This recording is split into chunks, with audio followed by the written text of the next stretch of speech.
Buenas tardes, mi nombre es Diana Cap. Es un gusto estar con ustedes el día de hoy.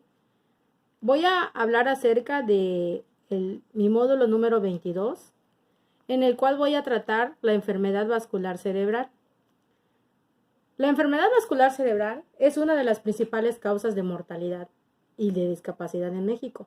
Es por eso que en este proyecto se va a hablar de este tema, porque es un problema de salud pública. Entonces, muchos de nuestros pacientes, recordemos que la pirámide poblacional se está invirtiendo. Entonces, a partir de aproximadamente del 2030, nuestra población va a ser longeva. Entonces, esta enfermedad se da mayormente en personas adultas mayores, pero también se está presentando mucho en una población pues joven, adulta joven. Entonces, es por eso que me pareció muy interesante este tema. Se dice que, según la OMS nos comenta que, de acuerdo con la OMS, es la segunda causa de mortalidad en personas mayores, como les había comentado. Y también es la quinta ocasionada para de 15 a 59 años también de mortalidad. Entonces tenemos población muy joven que se está enfermando de la enfermedad vascular cerebral, que está presentando esta enfermedad no transmisible. Se dice que es una enfermedad no transmisible porque es una enfermedad pues que se adquiere conforme a los factores de riesgo que presentan según el modo de vida de las personas. Se estima que también 15 millones de personas sufren esta enfermedad anualmente y un 5.8% de estas personas presentan algún tipo de EBC. Y los sobrevivientes que presentaron EBC quedan con muchas secuelas.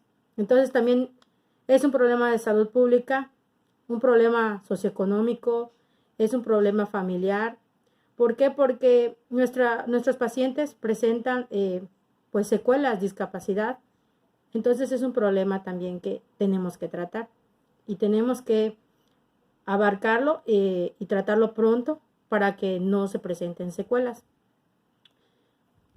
Entonces también es muy importante porque también refiere que genera demencia. Entonces también se genera demencia porque muchos de nuestros pacientes pierden el estado de conciencia, generan un deterioro neurológico.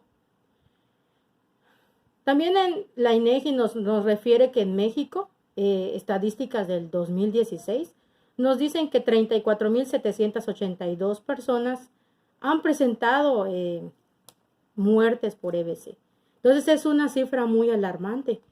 Entonces por eso la redundancia y la importancia de que elegí este tema, porque es un gran problema de salud pública y también también incrementa el número de ingresos hospitalarios, así como también la ocupación hospitalaria, la mayor ocupación de ingresos, tanto en camas, por lo cual en este proyecto voy a promover las acciones preventivas en la EBC para evitar que surjan complicaciones.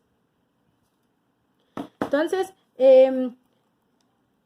como no pude realizar este proyecto educativo como pues pretendíamos, yo pretendía elegir varias personas, entonces en un centro de salud realizarlo y encuestar a las personas que van a su control preventivo o a su control porque presentan alguna hipertensión, algún problema, ya sea diabetes, hipercolesterolemia u otra enfermedad. Entonces, como no se pudo realizar, encontré a un paciente que ha presentado EBC y entonces lo voy a encuestar más adelante.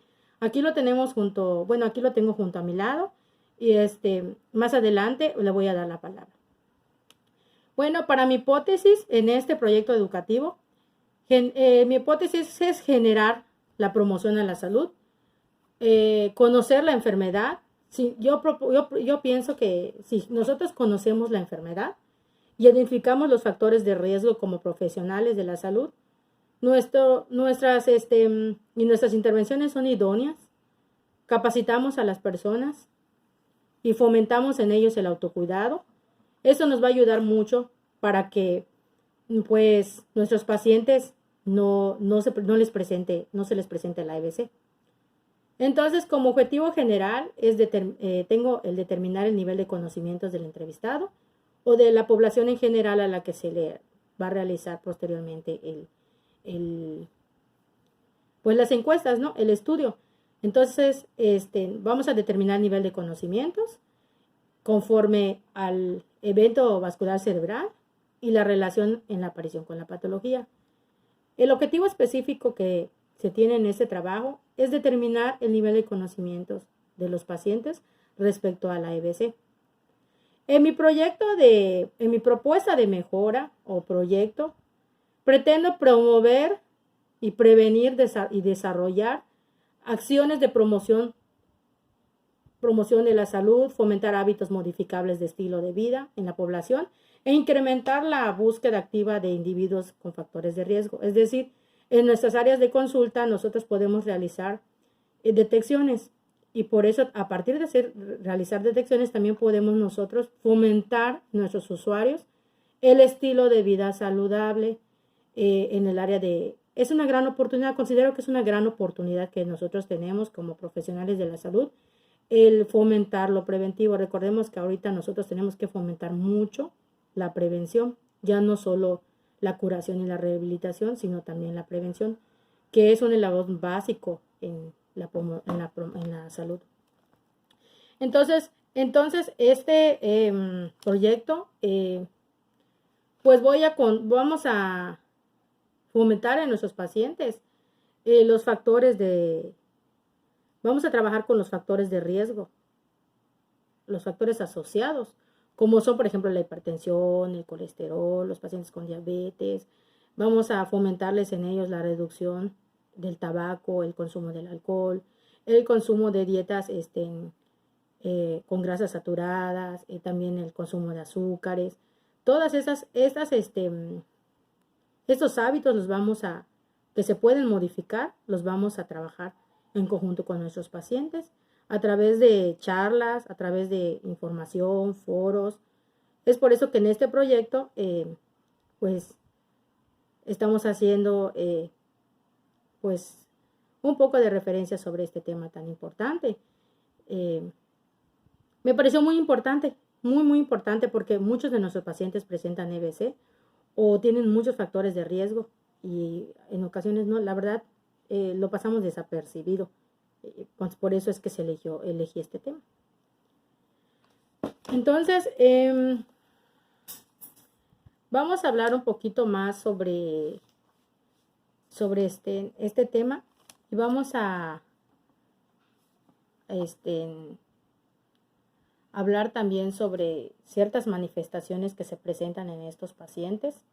Por ejemplo, en esos pacientes hay veces inician de manera súbita. El EBC inicia de manera súbita. Ocasiona cefaleas, mareos, vértigo, dolores de cabeza. Entonces, es una enfermedad, pues, que no se detecta, se presenta, pero no se detecta en el momento previamente, sino que se detecta en momentos y es súper rápida la manifestación clínica que presenta. Entonces, es cuando se dilata una pared vascular y entonces por eso es que surge. En este proyecto se pretende brindar educación a la población en general y fomentar la reducción de factores de riesgo. Entonces, por eso es que me parece muy importante este trabajo. Más allá de lo curativo, también vamos a promover los factores de riesgo. Entonces, a continuación vamos a hacerle una entrevista a nuestro invitado. Le voy a hacer algunas preguntas. Pues sus iniciales, ¿cuáles son tus iniciales? ¿Me puedes solo mencionar tus iniciales? Recordemos que vamos a proteger la individualidad de nuestro paciente, aunque previamente le realizamos su consentimiento informado, informándole que solamente es de carácter educativo y que no se va a usar con otros tipos de fines. Entonces, pues él aceptó muy amablemente pues estar con nosotros aquí y dar su testimonio, ¿no? Su testimonio de cómo surgió su enfermedad. Entonces, esta enfermedad, pues se da mucho en personas con sobrepeso, obesidad, y las tres principales causas de muerte asociadas son que en general para presentar EBC es que exista un índice de masa corporal mayor a 30, de que presenten diabetes, de que tengan hipertensión, de que presenten hipercolesterolemia. Vamos a entrevistar a nuestro usuario. ¿Me podrías decir cuáles son tus iniciales, por favor? JLM. ¿Cuántos años tienes? 35. ¿A qué te dedicas? Soy vigilante. ¿Presentas alguna enfermedad? ¿Alguna enfermedad? ¿Tienes alguna enfermedad? Sí, me ha dado hipertensión y diabetes, pero este se me diagnosticó cuando me presenté la enfermedad. Ok. ¿Me puedes explicar así como, bueno, recuerdas cómo inició tu padecimiento? Sí, tuve mi vista borrosa, tenía dolor intenso de mi cabeza, eh, me zumbó mucho mi oído, se empezó como que a chocar mi cara, empecé a sentir mis manos así como que entumidas, dolorosas. Y antes de eso, como me mencionaste que eras hipertenso y diabético, ¿llevabas algún control? No, señorita, no, de hecho no lo sabía. No sabías que eras hipertenso ni diabético. No, Ok. Entonces, consideremos que es muy importante que nuestros pacientes de antemano siempre acudan a estimularlos a que ellos tienen que acudir a su centro de salud siempre para prevenir cualquier enfermedad. ¿Te habías sentido antes mal, sí, pero no habías podido acudir? no, por mi trabajo, señorita. Ujú. Entonces es muy importante también estimularlos para que ellos acudan a sus controles para evitar también esto. Recordemos que si esta enfermedad es tratada inmediatamente, los efectos y las complicaciones van a ser mínimas, dependiendo también del grado de la enfermedad vascular cerebral que se presente. Cuando se te presentó esta enfermedad, ¿había alguien contigo o estabas solito? Estaba solo. Estabas solo. ¿Y cómo le hiciste para que fueras intervenido? Pues estaba en mi trabajo y la verdad mis compañeros me ayudaron después de un momento. Ok. Y por ejemplo, ¿qué realizaste? ¿Fuiste a terapias o cómo fue tu vivencia? ¿Me puedes explicar cómo fue tu vivencia cuando presentaste esta enfermedad? Pues al principio pues no me acuerdo muy bien, pero después acudí a terapias, después que estuve en el hospital, me mandaron a terapias para que yo me pueda rehabilitar. Ajá. ¿Te tomaron algún tipo de tomografía, algún estudio especial? Sí, que yo me acuerdo, sí, Ujú. ¿Cuánto pesas aproximadamente? 102, ¿Y cuánto mides? 1,78. Ujú. Recordemos también que es muy importante el manejo el índice de masa corporal, del peso para nuestros pacientes. Por ejemplo, considero que es muy importante que realices actividad física, que salgas un momento